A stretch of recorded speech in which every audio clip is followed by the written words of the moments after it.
ఎంత మాయో ఏమిటో గాని ఈ సృష్టిలో జీవుల జీవన విధానం ఒక్కొక్క రకంగా ఉంటుంది. ఎంతకీ అర్థం కాని మర్మం అది. బొద్దింకలు తల తెగినప్పటికీ కూడా 9 రోజులు బ్రతుకుతాయని మీకు తెలుసా? ఖచ్చితంగా ఇది నిజం.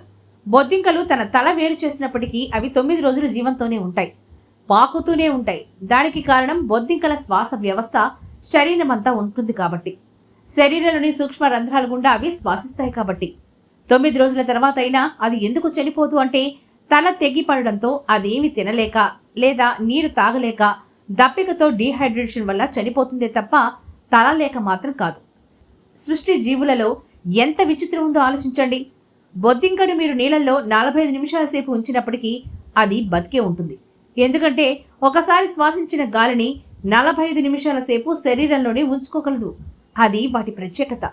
బొద్దింకలు ఉన్న ఇంట్లో జబ్బులు కూడా తొందరగానే వస్తాయి. ఎందుకంటే అవి బ్యాక్టీరియాను, ఇతర క్రిములు చాలా వేగంగా ఇల్లంతా వ్యాపింపచేయగలవు కాబట్టి. బొద్దింకలు గంటకు 3 మైళ్ళు పాకగలవు.